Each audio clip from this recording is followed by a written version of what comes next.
Hello friends, कैसे हो आप सब। आई होप आप सब बहुत अच्छे होंगे। मैं भी अच्छी हूँ। आज ये वीडियो मैं अपनी जो मेरी जैसी सिस्टर्स हैं उनके लिए बना रही हूँ।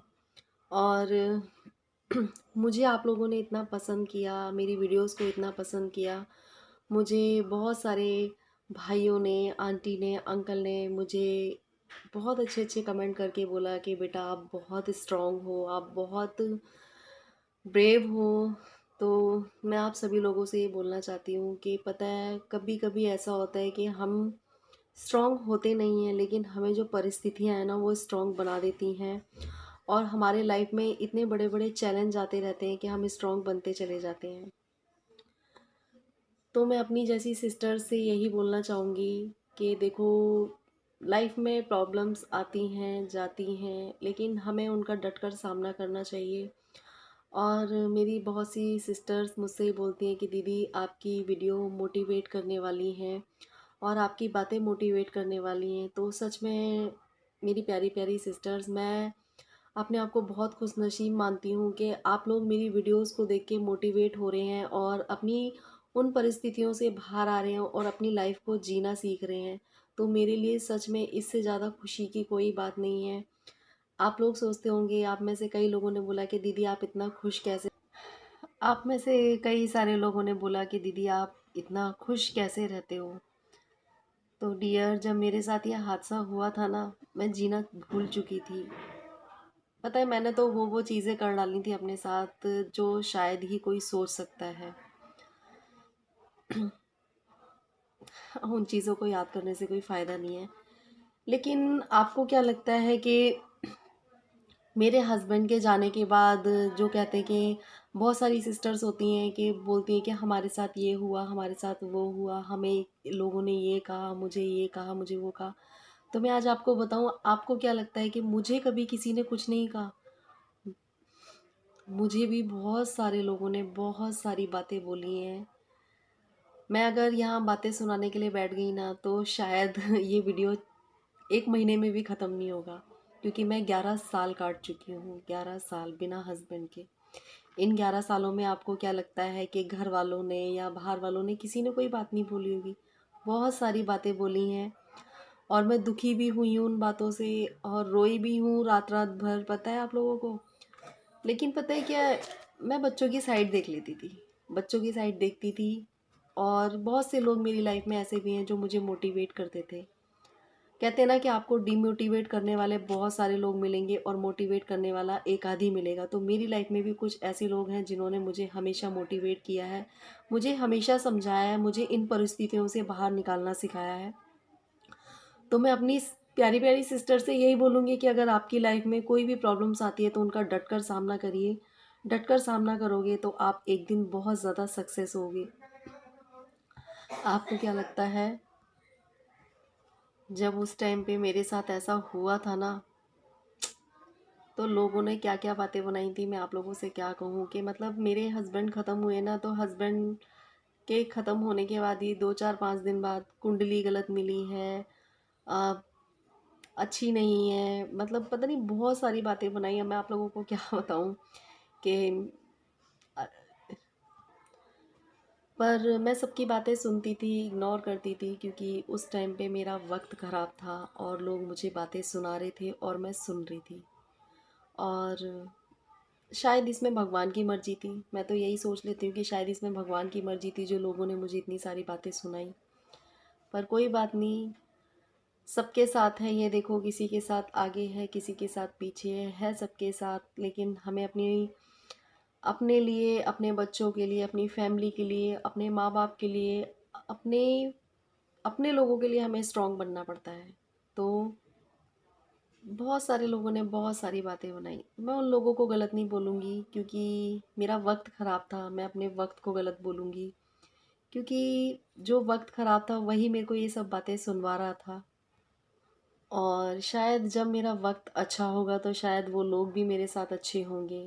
सारी चीज़ें ना वक्त पे डिपेंड करती हैं कि जब आपका वक्त ख़राब होता है तो आपको कोई भी कुछ भी बातें सुना के चला जाता है। जब आपका वक्त अच्छा होता है तो आपके साथ वो लोग भी कांटेक्ट में होंगे, वो लोग भी बातें करेंगे जो आपसे कभी भी बातें ना करना चाहते हों। जब आपका वक्त ख़राब है तब आपके साथ लोग ख़राब हैं, जब आपका वक्त सही है तब आपके साथ लोग सही हैं। तो ये तो दुनिया का दस्तूर है, इसमें बुरा मानने वाली कोई बात नहीं है। और प्लीज़ मैं अपनी प्यारी प्यारी सिस्टर से यही बोलूँगी कि आप लोग है ना, लोगों की बातों को माइंड पे मत लिया कीजिए। जैसे कि देखो क्या होता है कि कभी कभी जब हम हस्बैंड के साथ होते हैं, आपको क्या लगता है तब हमारे बारे में बातें नहीं बनती हैं, तब भी हमारे घर के लोग, बाहर के लोग बातें बनाते हैं। पर क्या होता है, तब हस्बैंड होते हैं जवाब देने वाले, और हस्बैंड जवाब देने वाले होते हैं, और लोग पीठ पीछे बोलते हैं उस टाइम पे, आपके मुंह पे नहीं बोलते, क्योंकि उन लोगों को पता होता है कि आपके हस्बैंड जवाब देने वाले हैं। और जब ऐसा कुछ हो जाता है तो लोग आपको मुंह पे भी बोलते हैं, आपके लिए तरह तरह की बातें बनाते हैं। तो आपको क्या लगता है कि मेरे लिए तरह तरह की बातें नहीं बनाई होंगी? लोगों ने बहुत तरह की बातें बनाई हैं। मैं वो बातें आप लोगों के साथ शेयर भी नहीं करना चाहती हूँ। मैंने बोला ना कि आप अपनी जो बुरी यादें हैं उनको अपने दिमाग से डिलीट करिए, और जो आपकी अच्छी यादें हैं उनको आप याद रखिए। और पता है क्या, जब मेरे साथ ये हुआ था ना, जब मेरे हस्बैंड ख़त्म हुए थे, तो मुझे समझ नहीं आ रहा था कि मैं क्या करूं, ससुराल चुनूं या मायका चुनूं। मतलब मेरे को समझ नहीं आ रहा था, क्योंकि 3 साल मैं मायके ससुराल में रही थी, और इतने साल मैं 18-19 साल अपने पापा के साथ रही थी। मम्मी तो मेरी बचपन में ही चली गई थी। मेरे मतलब मेरा जो सर है ना वो फट रहा था। मतलब मेरे को समझ नहीं आ रहा था कि मैं क्या करूं। और एक बच्चा, आप समझ सकते हैं 4 महीने का पेट में, और दूसरा 1.5 साल का। मतलब ये सोचो कि उस टाइम पे मेरे पे क्या गुजर रही होगी। मैं समझ सकती हूँ उन सारी सिस्टर का, उन सारी लेडीज़ का दुख समझ सकती हूँ, क्योंकि मैं उस दुख से बहुत अच्छे से गुजरी हुई हूँ, और मैंने वो सारी चीज़ें फेस करी हैं जो आप लोग फेस कर रहे हैं, जो लोग फेस कर चुके हैं। कोई साथ नहीं देता है। जब आपके साथ ऐसा होता है, तब आपके साथ सब खड़े होंगे, सब आपके लिए कहेंगे, सब आपको सिंपैथी देंगे। जैसे जैसे टाइम बीतता जाएगा सब आपसे दूर भागते चले जाएंगे, कोई आपको 1 रुपया नहीं देगा। मैं इस चीज़ को बहुत अच्छे से समझती हूँ। और फिर मतलब मेरे को समझ नहीं आया मैं क्या करूँ, क्योंकि एक मन में ये था कि इन जो मेरे सास ससुर हैं वो भी टूट चुके थे। मतलब उनके बड़े बेटे थे, और उस टाइम पे उन पे क्या बीत रही, मेरे ससुर जी की हालत तो बहुत ज़्यादा ख़राब हो गई थी। तो मेरे पापा ने तो मुझसे कहा भी था कि बेटा चलो। और फिर मेरी हिम्मत नहीं हुई कि मैं जाऊं। फिर मैंने ससुराल को चुना, और ससुराल को मैंने इसलिए भी चुना कि मेरी मम्मी नहीं थी, और किसी ना किसी दिन पापा भी चले जाते, ठीक है ना। और भाई भाभी कब तक साथ देते हैं? कहते हैं ना, जब सबकी अपनी अपनी फैमिली हो जाती है तो कोई किसी के सपोर्ट में नहीं रहता है, सब अपनी अपनी फैमिलियाँ देखते हैं। क्या फ़ायदा कल को अगर मैं मायका चुन लेती तो मैं ना यहाँ की रहती ना वहाँ की रहती। मतलब मैं ये नहीं कहती हूँ कि मायका चुनना गलत है, सही है। अगर आपके मायके में सब आपको सपोर्ट करते हैं, ऐसा कुछ मैं ये भी नहीं कहना चाह रही हूँ कि मेरे मायके में सब मुझे सपोर्ट नहीं करते हैं। सब सपोर्ट करते हैं, सब अच्छे हैं। सब लोगों ने मेरी आज तक बहुत हेल्प की है, बहुत ज़्यादा हेल्प की है। मैं बता नहीं सकती हूँ कि मेरे मायके के लोग भी बहुत अच्छे हैं। लेकिन कहते हैं ना, एक लड़की के आगे ना बहुत सारी कंडीशन होती हैं, वो समझ नहीं पाती है कि वो क्या करे क्या ना करे। एक जो लड़की की जो लाइफ होती है ना, एक गाय की तरह होती है कि इस खूंटे से उठा उस खूंटे पे बांध, उस खूंटे से उठा उस खूंटे पे बांध। तो बस मेरे साथ भी कुछ ऐसा ही था। तो मैंने ये डिसीजन लिया कि मैं ससुराल में ही रहूँगी। आप लोगों को क्या लगता है, अगर मैं 10-11 साल ससुराल में रही हूँ तो क्या मेरी सास ससुर से कभी कोई तू तू मैं नहीं होगी? बहुत बार तू तू मैं हुई। बहुत से लोगों ने मेरे को बहुत गलत बातें बोली, मैंने बहुत चीज़ें सुनी हैं। अगर अपने सास ससुर अच्छे होते हैं, लेकिन जो बाहर के लोग होते हैं ना, वो पिन लगाने के लिए आपके आगे रहेंगे। लेकिन अगर आपको 2 रुपए की ज़रूरत होगी ना अपने बच्चों के लिए, या आपको किसी चीज़ की ज़रूरत होगी, तो वो आपके आगे कभी नहीं आएंगे। लेकिन आपकी लाइफ में जहर घोलना होगा ना, तो उसके लिए वो सबसे आगे रहेंगे। बहुत चीज़ें मैंने बहुत दिनों तक फेस की, रोई, बहुत टेंशन में रही। इस बीच में बहुत बीमार भी हो गई थी।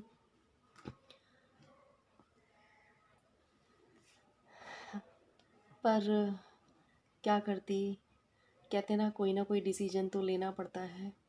तो मैंने भी एक डिसीजन लिया कि मुझे ससुराल में रहना है। पता है, आप लोगों को जब आपके साथ कोई हादसा होता है ना, तो आपको लोग दिलासा देते हैं, आपको लोग बहुत ज़्यादा समझाते हैं कि हम आपके साथ हैं।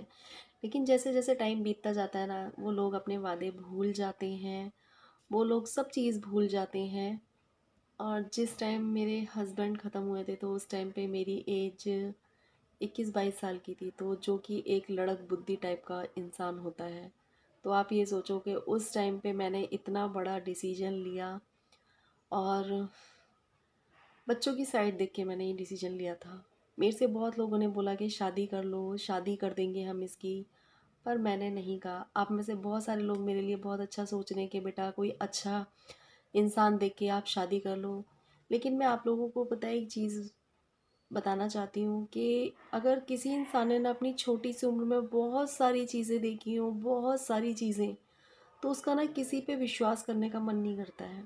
और मैंने अपनी लाइफ में ना बहुत सारी चीज़ें देखी हैं, बहुत सारी, मैं बता नहीं सकती हूँ कि मैंने अच्छा बुरा सब टाइम देख लिया है, सब टाइम। कोई किसी के सपोर्ट में नहीं होता है, कोई किसी की हेल्प नहीं करता है। ठीक है, बस उस टाइम पे आपको सब दिलासा देने के लिए आ जाएंगे, सब आपको यूँ कहेंगे हाँ हम खड़े हैं, हम करेंगे, ये करेंगे, वो करेंगे। लेकिन आपको स्ट्रॉन्ग बनना पड़ता है। मेन बात तो ये, सबसे पहले आपको स्ट्रॉन्ग बनना पड़ेगा अपने लिए, अपने बच्चों के लिए। और जो लोग बातें बोलते हैं ना, उनकी बातों को ना, ये भगवान जी ने दो कान दिए हैं, इस कान से सुनो और इस कान से निकालो, तभी आप अपनी लाइफ को आगे तक लेके जा सकते हो। अगर आप उन बातों में अटके रहोगे, उन बातों को दिल पे लेके रहोगे ना, तो आप सच में अपने लिए और अपने बच्चों के लिए कुछ भी नहीं कर सकते हो। और क्या बताऊँ मैं, मुझे अच्छा लगता है कि मुझे देख के लोग मोटिवेट होते हैं, लेकिन मैं इस तरीके की बातें करती हूँ ना, तो मैं सच में बहुत ज़्यादा इमोशनल हो जाती हूँ। कहते हैं ना कि जो इंसान ज़्यादा हंसता है उसके अंदर उतना ही गम छिपा होता है। सो मेरे साथ भी कुछ ऐसा ही है। मैं हंसती बहुत हूँ, बहुत चुलबुले टाइप की हूँ, लेकिन मेरे अंदर जो चीज़ है ना, वो शायद कोई नहीं देख सकता। या तो वो मुझे पता है या फिर भगवान को पता है। लेकिन फिर भी मैं अपनी प्यारी प्यारी सिस्टर से यही बोलना चाहूँगी कि देखो, जिस तरीके से मैं खुश रहती हूँ, और अगर आप लोग मुझे देख के मोटिवेट होते हो, तो प्लीज़ अपनी लाइफ में कभी भी किसी की बात से डीमोटिवेट मत होना। अपनी लाइफ को फुल एंजॉय करना, अपने लिए, अपने बच्चों के लिए, क्योंकि लाइफ एक बार मिलती है। ठीक है। और इस लाइफ में ना, पता है, जब हम आगे एज में चले जाएंगे ना, तो हम कहेंगे हमने अपनी लाइफ में कुछ नहीं किया। मैं तो ये कहती हूँ, अगर आप शादी नहीं करते हो मत करो, कोई दिक्कत नहीं है। और शादी करने से कुछ नहीं होता है, पता है। इस बारे में मैं आपको बाद में बताऊंगी। ठीक है ना। आप अपनी लाइफ अपने बच्चों के साथ जियो, खुश रहो, जो आपका मन करता है वो करो। और ये मत सोचो, मेरे साथ भी बहुत चीज़ें हुई हैं, बहुत चीज़ें हुई हैं। लोगों ने किस किस चीज़ पे मेकअप करने पे बातें बनाई, हर चीज़ पे बातें बनाई, पता है आप लोगों को। लेकिन मेरे साथ मेरी फैमिली थी, मेरे पापा थे, मेरी बहन थी, मेरे भाई थे, उन्होंने मुझे हर जगह सपोर्ट किया, हर जगह सपोर्ट किया मुझे। आज मैं अपनी लाइफ में यहाँ तक आ चुकी हूँ, और देखो मेरी शादी को 14 साल हो चुके हैं, और 11 साल उनको गए हुए हो गए हैं। और आज मैं अपने ससुराल में रहती हूँ, अपने बच्चों के साथ रहती हूँ, अपने सास ससुर के साथ रहती हूँ। बहुत सारी प्रॉब्लम्स मेरे साथ भी आई थी, लेकिन मैं उन सारी प्रॉब्लम्स को फेस करते करते यहाँ तक आ गई हूँ। और मैं आप लोगों से बहुत अच्छी अच्छी बातें और भी करूँगी। तो आप लोगों को अगर मेरी वीडियो थोड़ी सी भी अच्छी लगी हो तो लाइक कमेंट शेयर ज़रूर करना। और मेरी जैसी जो सिस्टर हैं, अगर मैं आप लोगों को मोटिवेट करती हूँ तो सच में प्लीज़ इस वीडियो को ज़रूर शेयर करना। मुझे बहुत अच्छा लगता है कि मेरी जैसी सिस्टर्स मेरी वीडियो को देख के अपनी लाइफ में आगे बढ़ रही हैं, और वो जीना सीख रही हैं। तो मेरे लिए इससे अच्छी बात कोई नहीं होगी। और प्लीज़ आप लोग मुझसे अपने सवाल अच्छी तरीके से कर सकते हैं, मैं आपके सारे सवालों का जवाब दूंगी। तो चलो मिलते हैं फिर एक नई वीडियो के साथ।